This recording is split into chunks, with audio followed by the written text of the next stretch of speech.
ಮಿತ್ರರೇ ನಮಸ್ಕಾರ. ಮಿತ್ರರೇ, ಭಾರತ ಆಪರೇಷನ್ ಸಿಂಧೂರವನ್ನ ಮಾಡಿ ಪಾಕ್ ವಿರುದ್ಧ ಒಂದು ಜಯವನ್ನ ದಾಖಲಿಸಿತು.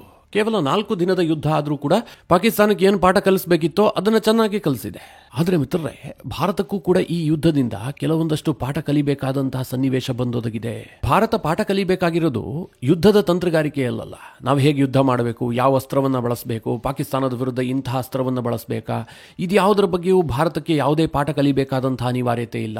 ಅದೆಲ್ಲೋದನ್ನು ಭಾರತ ತುಂಬಾ ಚೆನ್ನಾಗಿ ಅರ್ಥ ಮಾಡಿಕೊಂಡಿದೆ, ತುಂಬಾ ಚೆನ್ನಾಗಿ ಎಕ್ಸಿಕ್ಯೂಟ್ ಮಾಡಿದೆ ಕೂಡ. ಎಲ್ಲದರಲ್ಲೂ ಭಾರತ ಮೇಲುಗೈ ಸಾಧಿಸಿದೆ. ಆದರೆ ಮಿತ್ರರೇ, ನಮಗೆ ಮಿತ್ರರು ಯಾರು, ಶತ್ರುಗಳು ಯಾರು? ಯುದ್ಧ ಅನ್ನುವಂಥ ಸನ್ನಿವೇಶ ಬಂದ್ರೆ ಶತ್ರುಗಳ ಬಾಲ ಹಿಡ್ಕೊಂಡು ಯಾರ್ಯಾರು ನಮ್ಮ ವಿರುದ್ಧ ನಿಂತ್ಕೊಳ್ತಾರೆ. ಇದನ್ನ ಭಾರತ ತುಂಬಾ ಚೆನ್ನಾಗಿ ಅರ್ಥ ಮಾಡ್ಕೊಳ್ಬೇಕಾಗಿದೆ. ಇಲ್ಲದೆ ಹೋದ್ರೆ ನಮಗೆ ದೊಡ್ಡ ಮಟ್ಟದಲ್ಲಿ ಹಾನಿಯಾಗುತ್ತೆ. ಯಾಕೆ ಅಂತಂದ್ರೆ ನಾವು ಪಾಕಿಸ್ತಾನ ಏಕಾಂಗಿಯಾಗಿದೆ. ಹೆಚ್ಚು ಅಂತಂದ್ರೆ ಚೈನಾ ಸಪೋರ್ಟ್ ಮಾಡಬಹುದು ಅಂತ ಅಂದುಕೊಂಡಿದ್ವಿ. ಇಲ್ಲ ಮಿತ್ರರೇ, ಅಲ್ಲಿ ದೂರದಲ್ಲಿ ಕೂತಂತಹ ಟರ್ಕಿಯು ಕೂಡ ಪಾಕಿಸ್ತಾನದ ಬಾಲ ಹಿಡ್ಕೊಂಡು ಬಂತು, ಪಾಕಿಸ್ತಾನಕ್ಕೆ ಬೇಕಾದಂತಹ ಶಸ್ತ್ರಾಸ್ತ್ರವನ್ನು ಪೂರೈಕೆ ಮಾಡ್ತು. ಅಷ್ಟೇ ಅಲ್ಲ ಮಿತ್ರರೇ, ಅಜರ್ಬೈಜಾನ್ ಭಾರತದ ಮುಂದೆ ಅದೊಂದು ನಗಣ್ಯ ದೇಶ. ಅಂತಹ ದೇಶವೂ ಕೂಡ ಭಾರತದ ವಿರುದ್ಧ ಪಾಕಿಸ್ತಾನದ ಜೊತೆಗೆ ಕೈ ಜೋಡಿಸಿತು. ಹೀಗಾಗಿ ಮಿತ್ರರೇ, ಭಾರತ ಈಗ ಹಂತ ಹಂತವಾಗಿ ಒಂದೊಂದೇ ಸ್ಟೆಪ್ ಮುಂದಿಡ್ತಾ ಇದೆ. ಹೇಗೆ ಶತ್ರುಗಳು ಒಂದಾಗ್ತಾ ಇದ್ದಾರೋ ಅದೇ ರೀತಿಯಾಗಿ ನಮ್ಮ ಕೂಟವೂ ಕೂಡ ತುಂಬ ಸ್ಟ್ರಾಂಗ್ ಆಗಿರಬೇಕು. ಏನು ನಾವು ಟರ್ಕಿ ಮೇಲೆ ನೇರವಾಗಿ ಯುದ್ಧ ಮಾಡೋದಕ್ಕಾಗತ್ತಾ? ಅಂತಹ ಸನ್ನಿವೇಶವೇ ಬರೋದಿಲ್ಲ. ಹಾಗಾದರೆ ಟರ್ಕಿಯನ್ನು ಹದ್ದುಬಸ್ತ್ ಮಾಡಬೇಕು ಅಂತಂದರೆ ಅವರ ಶತ್ರುಗಳನ್ನು ನಾವು ತುಂಬ ಚೆನ್ನಾಗಿ ಇಟ್ಕೊಳ್ಬೇಕು. ಅವರ ಶತ್ರುಗಳಿಗೆ ಬೇಕಾದಷ್ಟು ಶಸ್ತ್ರಾಸ್ತ್ರವನ್ನು ಕೊಟ್ಟು ಟರ್ಕಿಯನ್ನು ಹದ್ದುಬಸ್ತ್ ಮಾಡಬೇಕು. ಕೇವಲ ಟರ್ಕಿ ಮಾತ್ರ ಅಲ್ಲ, ಅಜರ್ಬೈಜಾನ್ ವಿಚಾರದಲ್ಲೂ ಕೂಡ ಭಾರತ ಹೀಗೆ ಮಾಡಬೇಕು. ಅದನ್ನು ಬಿಟ್ಟು ನಾವು ಅಜರ್ಬೈಜಾನ್ಗೆ ಪಾಠ ಕಲಿಸಬೇಕು ಅಂತಂದ್ರೆ ಸಾಧ್ಯವೇ ಇಲ್ಲ. ನಾವು ಯಾವತ್ತೂ ಕೂಡ ಅಜರ್ಬೈಜಾನ್ ಜೊತೆಗೆ ಯುದ್ಧ ಮಾಡೋದಕ್ಕೆ ಸಾಧ್ಯ ಇಲ್ಲ. ಹೀಗಾಗಿ ಶತ್ರುವಿನ ಶತ್ರು ನಮ್ಮ ಮಿತ್ರ ಅನ್ನುವಂತಹ ಪಾಲಿಸಿಯನ್ನು ಅಡಾಪ್ಟ್ ಮಾಡಿಕೊಂಡು ಅವರ ಕೈ ಬಲಪಡಿಸುವಂತಹ ಕೆಲಸವನ್ನು ಭಾರತ ಮಾಡಬೇಕು. ಈಗಾಗಲೇ ಭಾರತ ಅದನ್ನು ಆರಂಭಿಸಿದೆ ಕೂಡ. ಅಜರ್ಬೈಜಾನ್ ಮತ್ತು ಟರ್ಕಿಯ ಪ್ರಬಲ ಶತ್ರುವಿಗೆ ಭಾರತ ದೊಡ್ಡ ಪ್ರಮಾಣದಲ್ಲಿ ಶಸ್ತ್ರಾಸ್ತ್ರವನ್ನು ಪೂರೈಕೆ ಮಾಡೋದಕ್ಕೆ ನಿಂತ್ಕೊಂಡಿದೆ. ಮಿತ್ರರೇ, ಇದು ಭವಿಷ್ಯದಲ್ಲಿ ಭಾರಿ ಚರ್ಚೆ ಆಗುವಂತಹ ವಿಚಾರ. ಇದರ ಬಗ್ಗೆ ನಿಮಗೆ ಸ್ವಲ್ಪ ಡೀಟೇಲ್ ಆಗಿ ಈ ವಿಡಿಯೋದಲ್ಲಿ ತಿಳಿಸ್ಕೊಡ್ತೀನಿ. ಇದರ ಜೊತೆಗೆ ಚೈನಾ ಈಗಾಗಲೇ ಮುಖಭಂಗವನ್ನು ಎದುರಿಸ್ತಾ ಇದೆ. ಅವರೆಲ್ಲ ಶಸ್ತ್ರಾಸ್ತ್ರಗಳು ಪಾಕಿಸ್ತಾನದಲ್ಲಿ ಫೇಲ್ಯೂರ್ ಆಗಿಬಿಟ್ಟಿದೆ. ಪಾಕಿಸ್ತಾನವನ್ನು ರಕ್ಷಿಸೋದಕ್ಕೆ ಸಾಧ್ಯ ಆಗಿಲ್ಲ. ಹೀಗಾಗಿ ಚೈನಾ ಒತ್ತಡಕ್ಕೊಳಗಾಗಿ ಜಾಗತಿಕವಾಗಿ ನನಗಿನ್ನೂ ಕೂಡ ಸಾಮರ್ಥ್ಯ ಇದೆ ಅಂತೇಳಿ ಹೊಸ ಅಸ್ತ್ರವನ್ನ ತನ್ನ ಬತ್ತಳಿಕೆಯಿಂದ ತೆಗೆದು ಜಗತ್ತಿನೆದುರು ಪ್ರದರ್ಶನ ಮಾಡಿದೆ. ಮಿತ್ರರೇ, ಇದು ಸ್ವಲ್ಪ ಆತಂಕಕಾರಿಯಾದಂತಹ ಅಸ್ತ್ರ. ಅದರ ಬಗ್ಗೆಯೂ ಕೂಡ ಈ ವಿಡಿಯೋದಲ್ಲಿ ನಿಮಗೆ ಸ್ವಲ್ಪ ಡೀಟೇಲ್ ಆಗಿ ತಿಳಿಸ್ಕೊಡ್ತೀನಿ. ನೀವು ಈ ವಿಡಿಯೋನ ಕೊನೆವರೆಗೂ ಮಿಸ್ ಮಾಡದೆ ನೋಡಿ. ಮಿತ್ರರೇ, ಈ ಆಪರೇಷನ್ ಸಿಂಧೂರ ಆದಂತೆ ಇನ್ನೊಮ್ಮೆ ಭಾರತ ಮತ್ತು ಪಾಕಿಸ್ತಾನದ ನಡುವೆ ನೇರವಾಗಿ ಯುದ್ಧ ಆಗಿದ್ದೇ ಆದರೆ ಪಾಕಿಸ್ತಾನದ ಪಕ್ಷವನ್ನ ಯಾರ್ಯಾರು ವಹಿಸಿಕೊಳ್ತಾರೆ ನಿಮಗೆಲ್ಲ ಗೊತ್ತಾಗಿದೆ. ನಿಮಗೇನು ಇಡೀ ಜಗತ್ತಿಗೆ ಗೊತ್ತಾದಂತಹ ವಿಚಾರ. ಚೈನಾ ನೇರವಾಗಿ ಪಾಕಿಸ್ತಾನಕ್ಕೆ ಸಪೋರ್ಟ್ ಮಾಡುತ್ತೆ. ಟರ್ಕಿಯು ಕೂಡ ದೊಡ್ಡ ಪ್ರಮಾಣದಲ್ಲಿ ಶಸ್ತ್ರಾಸ್ತ್ರವನ್ನ ಪೂರೈಕೆ ಮಾಡಿ ಪಾಕಿಸ್ತಾನದ ಬೆನ್ನಿಗೆ ನಿಂತುಕೊಳ್ಳುತ್ತೆ. ಇನ್ನೊಂದು ಕಡೆಯಲ್ಲಿ ಅಜರ್ಬೈಜಾನ್ ಕೂಡ ಪಾಕಿಸ್ತಾನದ ಬೆನ್ನಿಗಿದೆ. ಇದರ ಆಚೆಗೆ ಮುಸ್ಲಿಂ ದೇಶಗಳು ಸಪೋರ್ಟ್ ಮಾಡ್ತಾವ ಇಲ್ವಾ ಅನ್ನೋದ್ರ ಬಗ್ಗೆ ಯಾವುದೇ ಕ್ಲಾರಿಟಿ ಇಲ್ಲ. Saudi, Iran, UAE, Qatar, Oman ಈ ಎಲ್ಲ ದೇಶಗಳು ಒಂದು ಮಟ್ಟಿಗೆ ನ್ಯೂಟ್ರಲ್ ಸ್ಟ್ಯಾಂಡ್ ಅನ್ನು ತೆಗೆದುಕೊಂಡಿದ್ವು. ಇದು ಮುಂದೆಯೂ ಕೂಡ ಹೀಗೆ ಇರುತ್ತೆ ಅಂತ ಹೇಳೋದಕ್ಕೆ ಸಾಧ್ಯ ಇಲ್ಲ. ಆದ್ರೆ ಸದ್ಯಕ್ಕಂತೂ ಈ ಯುದ್ಧದ ಸಂದರ್ಭದಲ್ಲಿ ಅವರೆಲ್ಲರೂ ಕೂಡ ನ್ಯೂಟ್ರಲ್ ಆಗಿದ್ರು. ಈ 3 ದೇಶಗಳು ಮಾತ್ರ ಪಾಕಿಸ್ತಾನಕ್ಕೆ ನೇರವಾಗಿ ಬೆಂಬಲವನ್ನ ಕೊಟ್ಟಿದ್ರು. ಯಾಕೆ ಅವರು ಬೆಂಬಲ ಕೊಟ್ಟರು, ಏನ್ ಕಾರಣ ಅಂತ ಚಿಕ್ಕದಾಗಿ ನಿಮ್ಗೆ ಹೇಳ್ಬಿಡ್ತೀನಿ. ಅದಾದ ಬಳಿಕ ವಿಷಯಕ್ಕೆ ಬರ್ತೀನಿ. ಮೊದಲನೇದಾಗಿ ಮಿತ್ರರೇ, ಈ ಯುದ್ಧದ ಸಂದರ್ಭದಲ್ಲಿ ಪಾಕಿಸ್ತಾನಕ್ಕೆ ಸಪೋರ್ಟ್ ಮಾಡಿದ್ಯಾರು? ಚೀನಾ. ಚೀನಾ ಯಾಕೆ ಸಪೋರ್ಟ್ ಮಾಡ್ತು ಅಂತ ನಿಮ್ಗೆಲ್ಲ ಗೊತ್ತೇ ಇದೆ. ಚೀನಾಗೆ ಇವತ್ತು ಪಾಕಿಸ್ತಾನ ಒಂದು ಅನಿವಾರ್ಯವಾದಂತಹ ಮಿತ್ರ ದೇಶ. ಅದನ್ನು ಬಿಟ್ಟರೆ ಚೀನಾಗೆ ಬಹಳ ದೊಡ್ಡ ನಷ್ಟ ಆಗುತ್ತೆ. ಅವರ ಸಿಪೆಕ್ ಕಾರಿಡಾರ್ ಇದೆ. ಅರಬ್ಬಿ ಸಮುದ್ರವನ್ನು ಅವರು ತಲುಪಬೇಕು ಅಂತಂದ್ರೆ ಪಾಕಿಸ್ತಾನ ತುಂಬಾ ಅನಿವಾರ್ಯ. ಜೊತೆಗೆ POK ಪ್ರಾಂತ್ಯ ಏನಿದೆ ಅದು ಪಾಕಿಸ್ತಾನದ ಬಳಿಯಲ್ಲೇ ಇರಬೇಕು. ಅದು ಯಾವ ಕಾರಣಕ್ಕೂ ಕೂಡ ಭಾರತದ ಬಳಿಗೆ ಹೋಗಬಾರದು. ಇದಕ್ಕಿಂತ ಮುಖ್ಯವಾಗಿ ಚೈನಾದಿಂದ ಹೇರಳವಾಗಿ ಡಿಫೆನ್ಸ್ ಇಕ್ವಿಪ್ಮೆಂಟ್ ಅನ್ನು ಖರೀದಿ ಮಾಡುವಂತಹ ದೇಶ ಯಾವುದು ಕೇಳಿದ್ರೆ ಅದು ಪಾಕಿಸ್ತಾನ. ಇವತ್ತು ಪಾಕಿಸ್ತಾನದ ಬಳಿ ಇರುವಂತಹ 80% ಅಸ್ತ್ರಗಳು ಚೈನಾದಿಂದಲೇ ಬರುವಂತಹದ್ದು, ಚೈನಾವೇ ಪೂರೈಕೆ ಮಾಡುವಂತಹದ್ದು. ಜೊತೆಗೆ ಭಾರತ ಇವತ್ತು ಚೈನಾಗೆ ಪ್ರಬಲವಾದಂತಹ ಪ್ರತಿಸ್ಪರ್ಧಿ. ಇಂತಹ ಸಂದರ್ಭದಲ್ಲಿ ಭಾರತಕ್ಕೆ ಏನಾದರೂ ತೊಂದರೆ ಆಗುತ್ತೆ ಅಂತಂದ್ರೆ ಚೀನಾ ಆ ಕೆಲಸವನ್ನ ಮಾಡೇ ಮಾಡುತ್ತೆ. ಈ ಕಾರಣದಿಂದಾಗಿಯೇ ಚೈನಾ ಪಾಕಿಸ್ತಾನದೊಂದಿಗೆ ಕೈ ಜೋಡಿಸಿತು. ಇದು ಸಹಜ, ಇದು ನಿರೀಕ್ಷಿತ. ಇದರಲ್ಲೇನು ಬಹಳ ಆಶ್ಚರ್ಯ ಹುಟ್ಟಿಸುವಂತಹ ಯಾವುದೇ ವಿಚಾರಗಳಿಲ್ಲ. ಆದರೆ ಟರ್ಕಿಯ ನಿರ್ಧಾರ ಇದೆಯಲ್ಲ, ಇದು ಭಾರತಕ್ಕೆ ಸ್ವಲ್ಪ ಆಘಾತ ತಂದಂತಹ ವಿಚಾರ. ಯಾಕೆ ಅಂತಂದ್ರೆ ಟರ್ಕಿ ಪಾಕಿಸ್ತಾನವನ್ನ ಬೆಂಬಲಿಸುತ್ತೆ ಅಂತ ಭಾರತಕ್ಕೆ ತುಂಬಾ ಚೆನ್ನಾಗಿ ಗೊತ್ತು. ಅವರು ಕಾಶ್ಮೀರ ವಿಚಾರ ಬಂದಂತಹ ಸಂದರ್ಭದಲ್ಲಿ ಪಾಕಿಸ್ತಾನಕ್ಕೆ ಬೆಂಬಲ ಕೊಡ್ತಾ ಇದ್ರು. ಪಾಕಿಸ್ತಾನ ತನಗೆ ಅತ್ಯಂತ ಆಪ್ತವಾದಂತಹ ಮಿತ್ರ ದೇಶ ಅಂತ ಟರ್ಕಿ ಹೇಳ್ಕೊಳ್ತಾ ಇತ್ತು. ಅದು ಅಲ್ಲದೆ ಟರ್ಕಿಯ ಅಧ್ಯಕ್ಷನಾಗಿರುವಂತಹದ್ದು ಎರ್ದ್ವಾನ್ ಇಸ್ಲಾಮಿಕ್ ಮೂಲಭೂತವಾದವನ್ನ ಸಿಕ್ಕಾಪಟ್ಟೆ ಬೆಂಬಲಿಸುವಂತಹ ವ್ಯಕ್ತಿ. ಹೀಗಾಗಿ ಪಾಕಿಸ್ತಾನವೂ ಕೂಡ ಒಂದು ಇಸ್ಲಾಮಿಕ್ ದೇಶ. ಈ ಕಾರಣದಿಂದಾಗಿ ಟರ್ಕಿ ಪಾಕ್ ಪರವಾಗಿರುತ್ತೆ ಅಂತ ಭಾರತಕ್ಕೆ ಗೊತ್ತಿತ್ತು. ಆದ್ರೆ ಈ ಪರಿಯಾಗಿ ಟರ್ಕಿ ಪಾಕಿಸ್ತಾನದ ಬೆನ್ನಿಗೆ ನಿಲ್ಲುತ್ತೆ ಅಂತ ಹೇಳಿ ಭಾರತ ಕನಸಿನಲ್ಲೂ ಯೋಚನೆ ಮಾಡಿರಲಿಲ್ಲ. ಅಂದ್ರೆ ಯುದ್ಧ ಆರಂಭವಾಗುವ ಮುನ್ನವೇ ಟರ್ಕಿ ಟರ್ಕಿ ಪಾಕಿಸ್ತಾನಕ್ಕೆ ಡ್ರೋನ್ಗಳನ್ನ ಸಪ್ಲೈ ಮಾಡುತ್ತೆ, ಡ್ರೋನ್ ಪೈಲಟ್ಗಳನ್ನು ಕೂಡ ಕಳುಹಿಸಿಕೊಡುತ್ತೆ. ಪಾಕ್ ಭಾರತ ವಿರುದ್ಧ ನಿಂತಹ ಸಂದರ್ಭದಲ್ಲಿ ನೇರವಾಗಿ ಟರ್ಕಿ ಪಾಕಿಸ್ತಾನದ ಬೆಂಬಲಕ್ಕೆ ನಿಲ್ಲುತ್ತೆ ಅಂತ ಭಾರತ ಅಂದುಕೊಂಡಿರಲಿಲ್ಲ. ಟರ್ಕಿ ಪಾಕಿಸ್ತಾನದ ಪರವಾಗಿ ಇಷ್ಟೊಂದು ಗಟ್ಟಿಯಾಗಿ ನಿಂತುಕೊಳ್ಳೋದಕ್ಕೆ ಇರುವಂತಹ ಏಕೈಕ ಕಾರಣ ಅಂತಂದ್ರೆ ಪಾಕಿಸ್ತಾನ ಒಂದು ಇಸ್ಲಾಮಿಕ್ ಕಂಟ್ರಿ, ಭಾರತ ಹಿಂದೂ ಬಹುಸಂಖ್ಯಾತರಾಗಿರುವಂತಹ ರಾಷ್ಟ್ರ. ಇಂತಹ ಸಂದರ್ಭದಲ್ಲಿ ಪಾಕಿಸ್ತಾನಕ್ಕೆ ನಾವು ಸಪೋರ್ಟ್ ಮಾಡಬೇಕು ಅನ್ನುವಂಥದ್ದು ಟರ್ಕಿಯ ಏಕಮೇವ ಉದ್ದೇಶ. ಜೊತೆಗೆ ಪಾಕಿಸ್ತಾನದಲ್ಲಿರುವಂತಹ ನ್ಯೂಕ್ಲಿಯರ್ ಪವರ್ ಮೇಲೂ ಕೂಡ ಟರ್ಕಿಗೊಂದು ಕಣ್ಣಿದ್ದೇ ಇದೆ. ಅದರ ಲಾಭವನ್ನು ಪಡೆದುಕೊಳ್ಳೋದಕ್ಕೂ ಕೂಡ ಟರ್ಕಿ ಯತ್ನ ಮಾಡ್ತಾ ಇದೆ ಅಂತ ಅನೇಕ ಜಿಯೋಪೊಲಿಟಿಕಲ್ ಥಿಂಕರ್ಸ್ ಅಭಿಪ್ರಾಯವನ್ನು ವ್ಯಕ್ತಪಡಿಸ್ತಾ ಇದ್ದಾರೆ. ಅದೇನೇ ಇರಲಿ, ಒಟ್ಟಾರೆ ಭಾರತಕ್ಕೆ ಇದರಿಂದ ಏನು ಗೊತ್ತಾಯ್ತು ಅಂತಂದ್ರೆ ಟರ್ಕಿಯನ್ನ ತನ್ನ ಕಣ್ಣಿನ ನಿಗಾದಲ್ಲೇ ಇಟ್ಕೊಳ್ಬೇಕು. ಟರ್ಕಿ ನಮಗೆ ಪ್ರಬಲವಾದಂತಹ ಶತ್ರು, ಕೇವಲ ಶತ್ರು ಅಲ್ಲ, ಪ್ರಬಲ ಶತ್ರು ಅಂತ ಹೇಳಿ ನಾವು ಪರಿಗಣಿಸಬೇಕು ಅಂತ ಭಾರತಕ್ಕೆ ತುಂಬಾ ಚೆನ್ನಾಗಿ ಗೊತ್ತಾಗಿದೆ. ಇನ್ನೊಂದು ದೇಶ ಅಜರ್ಬೈಜಾನ್. ಮಿತ್ರರೇ, ಅಜರ್ಬೈಜಾನ್ ಪಾಕಿಸ್ತಾನಕ್ಕೆ ಬೆಂಬಲ ಕೊಡ್ತಲ್ಲ, ಇದರಲ್ಲಿ ನನಗೇನು ಆಶ್ಚರ್ಯ ಕಾಣಿಸ್ತಾ ಇಲ್ಲ. ಇದು ನಿರೀಕ್ಷಿತ. ಯಾಕೆ ಅಂತಂದ್ರೆ ಭಾರತ ಅಜರ್ಬೈಜಾನ್ ವಿರುದ್ಧವಾಗಿ ನಿಂತ್ಕೊಂಡಂತಹ ದೇಶ. ಈ ಮಾತನ್ನ ಕೇಳಿದ್ರೆ ಬಹುತೇಕರಿಗೆ ಆಶ್ಚರ್ಯ ಆಗಬಹುದು, ಆದ್ರೂ ಕೂಡ ಇದು ಸತ್ಯ. ಈ ಅಜರ್ಬೈಜಾನ್ ಮತ್ತು ಅರ್ಮೇನಿಯಾದ ನಡುವೆ ದೊಡ್ಡದಾದಂತಹ ಕಾನ್ಫ್ಲಿಕ್ಟ್ ಇದೆ. ಅಲ್ಲಿ ಯಾವಾಗಲೂ ಯುದ್ಧ ಆಗ್ತಾನೆ ಇರುತ್ತೆ. ಯಾಕೆಂದ್ರೆ ನಗರ್ನೋ ಕರಬಾಕ್ ಅನ್ನುವಂತಹ ಒಂದು ಪ್ರದೇಶ ಇದೆ, ಅದನ್ನ ಎರಡೂ ದೇಶಗಳು ಕ್ಲೈಮ್ ಮಾಡ್ತಾ ಇದ್ದಾವೆ. ಹೀಗಾಗಿ ಆ ಭೂಭಾಗಕ್ಕೋಸ್ಕರವಾಗಿ ಯುದ್ಧ ನಡೀತಲೇ ಇರುತ್ತೆ. ಅಲ್ಲೇನಾಗಿದೆ ಅಂತಂದ್ರೆ ಅಜರ್ಬೈಜಾನ್ ಪರವಾಗಿ ಕೆಲ ದೇಶಗಳಿದಾವೆ, ಇನ್ನೊಂದು ಕಡೆಯಲ್ಲಿ ಅರ್ಮೇನಿಯಾವನ್ನ ಬೆಂಬಲಿಸುವಂತಹ ದೇಶಗಳ ಪಟ್ಟಿಯೂ ಕೂಡ ದೊಡ್ಡದಿದೆ. ಅರ್ಮೇನಿಯಾದ ಪರ ಯಾರಿದ್ದಾರೆ ಅಂತಂದ್ರೆ ಪ್ರಬಲವಾಗಿ ರಷ್ಯಾ ಇದೆ, ಭಾರತ ಇದೆ, ಗ್ರೀಸ್ ಇದೆ, ಅಮೆರಿಕ ಇದೆ, ಜೊತೆಗೆ ಕೆಲ ವೆಸ್ಟರ್ನ್ ಕಂಟ್ರೀಸ್ ಕೂಡ ಇದಾವೆ. ಅಜರ್ಬೈಜಾನ್ ಪರವಾಗಿ ಯಾರಿದ್ದಾರೆ ಕೇಳಿದ್ರೆ ಮುಖ್ಯವಾಗಿ ಪಾಕಿಸ್ತಾನ ಇದೆ, ಚೈನಾ ಇದೆ, ಇನ್ನೊಂದು ಕಡೆಯಲ್ಲಿ ಟರ್ಕಿ ಇದೆ. ಅರ್ಮೇನಿಯಾ ಕ್ರಿಶ್ಚಿಯನ್ ಬಾಹುಳ್ಯ ಇರುವಂತಹ ದೇಶ, ಅಜರ್ಬೈಜಾನ್ ಮುಸ್ಲಿಂ ಬಾಹುಳ್ಯ ಇರುವಂತಹ ದೇಶ.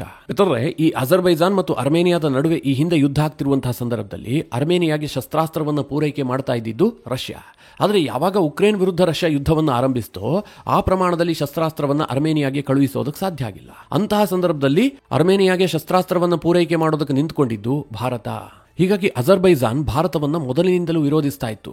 ಯಾಕೆಂದ್ರೆ ಭಾರತದ ಶಸ್ತ್ರಾಸ್ತ್ರಗಳು ಅರ್ಮೇನಿಯಾ ಮೂಲಕ ಅಜರ್ಬೈಜಾನ್ ಅನ್ನು ನಾಶ ಮಾಡ್ತಾ ಇದ್ದಾವೆ, ಹೀಗಂತ ಅಜರ್ಬೈಜಾನ್ ಹೇಳ್ತಾ ಇತ್ತು. ಅಜರ್ಬೈಜಾನ್ ಭಾರತದ ಮೇಲೆ ಪ್ರಬಲವಾದಂತಹ ಒತ್ತಡವನ್ನು ಕೂಡ ತರ್ತಾ ಇತ್ತು. ಯಾವುದೇ ಕಾರಣಕ್ಕೂ ಕೂಡ ನಿಮ್ಮ ಶಸ್ತ್ರಾಸ್ತ್ರವನ್ನ ಅರ್ಮೇನಿಯಾಗೆ ಮಾರಾಟ ಮಾಡಬೇಡಿ ಅಂತ. ಆಗ ಮಿತ್ರರೇ ಭಾರತಕ್ಕೆ ಸ್ವಲ್ಪ ಇರಿಸು ಮುರುಸು ಆಗ್ತಾ ಇತ್ತು. ಯಾಕೆಂದ್ರೆ ಅಜರ್ಬೈಜಾನ್ ಮತ್ತು ಭಾರತದ ಸಂಬಂಧವೂ ಕೂಡ ಏನು ಹಾಳಾಗಿಲ್ಲ, ಚೆನ್ನಾಗೇ ಇದೆ. ಇಂತಹ ಸಂದರ್ಭದಲ್ಲಿ ನಾವು ಇನ್ನೊಂದು ದೇಶಕ್ಕೆ ಶಸ್ತ್ರಾಸ್ತ್ರ ಕೊಡುವಂತಹದ್ದು ಎಷ್ಟರ ಮಟ್ಟಿಗೆ ಸರಿ?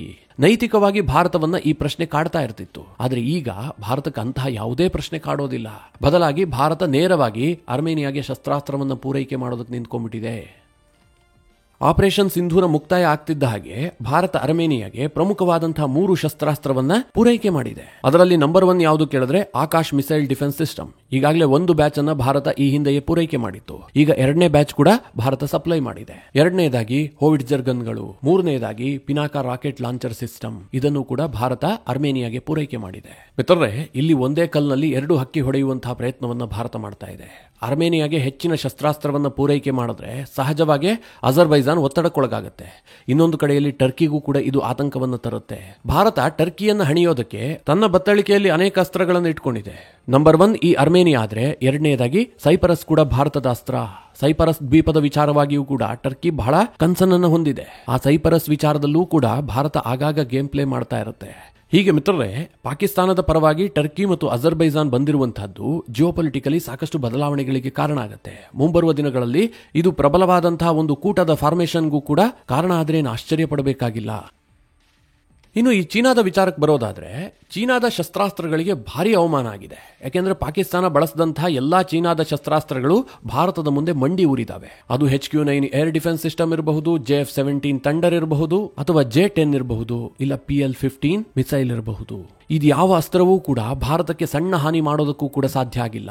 ಹೀಗಾಗಿ ಚೈನಾದ ಡಿಫೆನ್ಸ್ ಇಕ್ವಿಪ್ಮೆಂಟ್ಗಳ ಬಗ್ಗೆ ಒಂದು ದೊಡ್ಡ ಪ್ರಶ್ನಾರ್ಥಕ ಚಿಹ್ನೆ ಉದ್ಭವ ಆಗಿದೆ.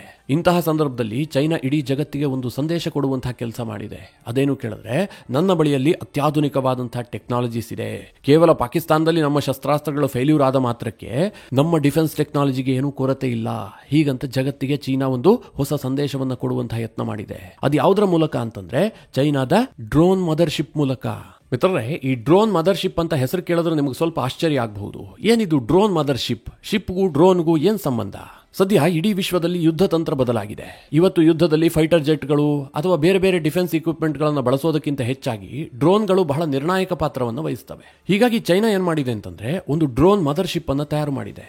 ಇದು ಯಾವ ರೀತಿಯಾಗಿ ಕೆಲಸ ಮಾಡುತ್ತೆ ಅಂತಂದ್ರೆ, ಈ ನೌಕಾಪಡೆಯಲ್ಲಿ ನಾವು ಏರ್ಕ್ರಾಫ್ಟ್ ಕ್ಯಾರಿಯರ್ಗಳನ್ನು ಬಳಸ್ತೀವಲ್ವಾ, ಸಮುದ್ರದಲ್ಲಿ ಒಂದು ದೊಡ್ಡ ಏರ್ಕ್ರಾಫ್ಟ್ ಕ್ಯಾರಿಯರ್ ಇರುತ್ತೆ, ಅಲ್ಲಿ ಯುದ್ಧ ವಿಮಾನಗಳನ್ನು ನಿಲುಗಡೆ ಮಾಡಲಾಗಿರುತ್ತೆ. ಆ ಯುದ್ಧ ವಿಮಾನಗಳು ಅದರಿಂದಲೇ ಟೇಕ್ ಆಫ್ ಆಗ್ತವೆ, ಶತ್ರು ಪಡೆಗೆ ಹಾನಿ ಮಾಡ್ತವೆ, ಪುನಃ ಅಲ್ಲೇ ಬಂದು ಲ್ಯಾಂಡ್ ಆಗ್ತವೆ. ಒಂದು ಏರ್ ಬೇಸ್ ಯಾವ ರೀತಿಯಾಗಿ ಕೆಲಸ ಮಾಡುತ್ತೋ ಅದೇ ಕೆಲಸವನ್ನ ಏರ್ಕ್ರಾಫ್ಟ್ ಕ್ಯಾರಿಯರ್ ಮಾಡುತ್ತೆ. ಅದೇ ಪರಿಕಲ್ಪನೆಯನ್ನ ಇಟ್ಕೊಂಡು ಚೀನಾ ಏನ್ ಮಾಡಿದೆ ಅಂತಂದ್ರೆ ಒಂದು ಡ್ರೋನ್ ಮದರ್ಶಿಪ್ ಅನ್ನ ರೆಡಿ ಮಾಡಿದೆ. ಇದು ದೊಡ್ಡದಾದಂತ ಒಂದು ಹಾರುವ ವಿಮಾನ. ಇದು ಒಮ್ಮೆಗೆ 100 ಡ್ರೋನ್ಗಳನ್ನ ಹೊತ್ತೊಯ್ಯುತ್ತೆ. ಆಗಸದಲ್ಲಿ ಹಾರ್ತಾ ಇರುವಂತಹ ಸಂದರ್ಭದಲ್ಲಿ ತನ್ನ ಮೂಲಕವೇ ಡ್ರೋನ್ ಅನ್ನ ಲಾಂಚ್ ಮಾಡುತ್ತೆ. ಇದು ಎಷ್ಟು ದೊಡ್ಡದಾಗಿದೆ ಅಂತಂದ್ರೆ ಇದರ ವಿಂಗ್ ಸ್ಪ್ಯಾನ್ ಬಂದ್ಬಿಟ್ಟು 25 ಮೀಟರ್ ಉದ್ದ ಇದೆ. ಇವತ್ತು ಒಂದು ಫೈಟರ್ ಜೆಟ್ ನ ವಿಂಗ್ ಸ್ಪ್ಯಾನ್ ಎಷ್ಟಿರುತ್ತೆ ಅಂತಂದ್ರೆ 10 ರಿಂದ 13 ಮೀಟರ್ ಇರುತ್ತೆ. ಆದ್ರೆ ಚೈನಾ ನಿರ್ಮಿಸಿರುವಂತಹ ಈ ಡ್ರೋನ್ ಮದರ್ಶಿಪ್ ನ ಗಾತ್ರ ಫೈಟರ್ ಜೆಟ್ ನ ಡಬಲ್ ಅಷ್ಟಿರುತ್ತೆ. ಜೊತೆಗೆ ಇದು 6 ಟನ್ ತೂಕವನ್ನ ಹೊತ್ತೊಯ್ಯುವಂತಹ ಸಾಮರ್ಥ್ಯ ಹೊಂದಿದೆ. ಹಾಗೆ 7,000 ಕಿಲೋಮೀಟರ್ ರೇಂಜ್ ಅನ್ನು ಹೊಂದಿದೆ. ಹಾಗೆ 15,000 ಮೀಟರ್ ಎತ್ತರದಲ್ಲಿ ಇದು ಹಾರಾಟವನ್ನ ನಡೆಸುತ್ತೆ. ಯಾಕೋಸ್ಕರವಾಗಿ ಚೀನಾ ಇದನ್ನ ತಯಾರು ಮಾಡಿದೆ ಅಂತಂದ್ರೆ ಮುಖ್ಯವಾಗಿ ಶತ್ರುಪಡೆಯ ಏರ್ ಡಿಫೆನ್ಸ್ ಸಿಸ್ಟಮ್ ಅನ್ನ ಟಾರ್ಗೆಟ್ ಮಾಡೋದಕ್ಕೆ. ಒಮ್ಮೆಗೆ 100 ಡ್ರೋನ್ಗಳು ಒಂದು ಏರ್ ಡಿಫೆನ್ಸ್ ಸಿಸ್ಟಮ್ ಕಡೆಗೆ ಬಂದಿದ್ದೆ ಆದ್ರೆ ಅದನ್ನ ತಡೆಯೋದಕ್ಕೆ ಏರ್ ಡಿಫೆನ್ಸ್ ಸಿಸ್ಟಮ್ಗೆ ಬಹಳ ಕಷ್ಟ ಆಗುತ್ತೆ. ಅಂತಹ ಸಂದರ್ಭದಲ್ಲಿ ಏರ್ ಡಿಫೆನ್ಸ್ ಸಿಸ್ಟಮ್ ಕೊಲ್ಯಾಪ್ಸ್ ಆಗುವಂತ ಸಾಧ್ಯತೆಗಳು ಜಾಸ್ತಿ ಇರುತ್ತೆ. ಇದನ್ನೇ ಮನಸ್ಸಿನಲ್ಲಿ ಇಟ್ಕೊಂಡು ಚೀನಾ ಇದನ್ನ ತಯಾರು ಮಾಡಿದೆ. ಆದ್ರೆ ಡಿಫೆನ್ಸ್ ತಜ್ಞರು ಏನು ಹೇಳ್ತಾ ಇದ್ದಾರೆ ಅಂತಂದ್ರೆ ಇದರಲ್ಲಿ ಅತ್ಯಾಧುನಿಕವಾದಂತಹ ಯಾವುದೇ ಟೆಕ್ನಾಲಜಿ ಇಲ್ಲ. ಇದೇನು ಸ್ಟೆಲ್ತ್ ಸಾಮರ್ಥ್ಯದ ಡ್ರೋನ್ ಮದರ್ಶಿಪ್ ಅಲ್ಲ ಇದು. ಜೊತೆಗೆ ಇದರ ತೂಕವೂ ಕೂಡ ಜಾಸ್ತಿ ಇರೋದ್ರಿಂದಾಗಿ ಅತ್ಯಾಧುನಿಕವಾದಂತಹ ಏರ್ ಡಿಫೆನ್ಸ್ ಸಿಸ್ಟಮ್ಗಳು ಇದನ್ನ ಈಸಿಯಾಗಿ ಟಾರ್ಗೆಟ್ ಮಾಡಿ ಉಡಾಯಿಸ್ತವೆ.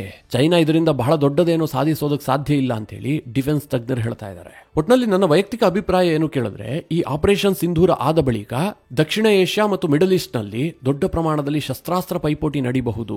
ಭಾರತ ತನ್ನ ಶಸ್ತ್ರಾಸ್ತ್ರವನ್ನ ಜಗತ್ತಿನ ಮುಂದೆ ಪ್ರದರ್ಶನ ಮಾಡೋದಕ್ಕೆ ನಿಂತ್ಕೊಂಡ್ರೆ, ಜೊತೆಗೆ ತನ್ನ ಮಿತ್ರ ದೇಶಗಳಿಗೆ ಹೆಚ್ಚೆಚ್ಚು ಶಸ್ತ್ರಾಸ್ತ್ರವನ್ನ ರಫ್ತು ಮಾಡೋದಕ್ಕೆ ಶುರು ಮಾಡಿದ್ರೆ, ಇನ್ನೊಂದು ಕಡೆಯಲ್ಲಿ ನಮ್ಮ ಶತ್ರುಗಳಾದಂತಹ ಚೈನಾ ಮತ್ತು ಅದರ ಕೂಟ ಏನಿದೆ ಟರ್ಕಿ, ಅಜರ್ಬೈಜಾನ್, ಪಾಕಿಸ್ತಾನ ಇವರೆಲ್ಲರೂ ಸೇರ್ಕೊಂಡು ಶಸ್ತ್ರಾಸ್ತ್ರ ಪೈಪೋಟಿಯನ್ನ ನಡೆಸಬಹುದು.